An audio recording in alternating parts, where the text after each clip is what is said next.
ውድና የተወደዳችሁ ውድ የሀገሬ ልጆች እንዴት ናችሁ? እኔ ደህና ነኝ፣ እግዚአብሔር ይመስገን። በያላችሁበት ሰላማችሁ ብዝት ይበልልኝ።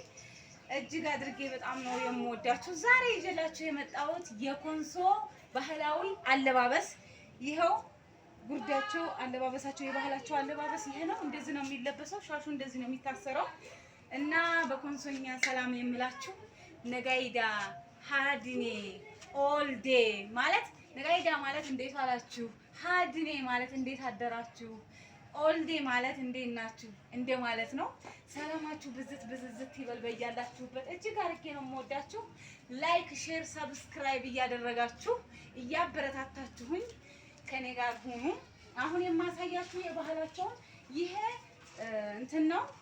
ይሄ የምታዩት የቡና ቅጠል፣ ይሄ የቡና ነው፣ ቡና ቅጠል ነው። ፍሬ ሲያወጣል፣ ፍሬ ሳያወጣ ሲቀር ደግሞ ይሄ ቅጠሉ ቢጫ ሲሆን ቢጫው ከሆነ በኋላ ከደረቀ በኋላ ይወቀጥና ቡና ቅጠሉ ተፈልቶ ይጠጣል። ይሄ የምታዩት ደግሞ ሙዝ ነው። እንግዲህ አረንጓዴ በአረንጓዴ ትታወቃለች ጂንካ።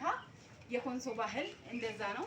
ቡና ቅጠል እንደዚህ ነው። በቃ ቡና ፍሬ እስከሚያፈራ ድረስ ቡና ቅጠል ይጠጣል፣ ጨቃ ይጠጣል። ጨቃ የሚባለውንም እንግዲህ ያሳያችኋለሁ። ከእህል ነው እሱም የሚሰራው። እጅግ አድርጌ ነው የምወዳችሁ። ባህል እንግዲህ የኢትዮጵያ ባህልን እያንዳንዱ እየዞርኩኝ ያሳያችኋለሁ። እና ይኸው ይሄን የምታዩት ሙዝ ነው። በጣም ደስ የሚል ነው የጂንካ ባህል። ምግባቸውንም የባህላቸውን የባህል ምግብም አሳያችኋለሁ። እንዴት እንደሚሰራ አሳያችኋለሁ። እየሰራሁኝ እየበላሁኝ አሳያችኋለሁ። ይሄንንም ቡና ቅጠሉንም የምትፈልጉ ከሆነ አሳያችኋለሁ። ይሄ ወደ ቢጫነት ሲቀየር ነው የሚጠጣውም። ሲደርቅ ነው ይወቀጣል፣ ይፈላል። ነጭ ሽንኩርት፣ ዝንጅብል በሶ ላይ ይጨመርበትና እንጠጣለን። በጣም ደስ ይላል። በተለይ ለኛ ለምንወልድ ለእናቶች ለሴት ልጅ እጅግ አሪፍ ነው። በጣም ደስ ይላል። ባህላቸው በጣም ደስ ይላል። ወድጄዋለሁ። እና እየገባችሁ ላይክ፣ ሼር፣ ሰብስክራይብ ማድረጋችሁን እንዳትረሱ። አበረታቱን። እወዳችኋለሁ።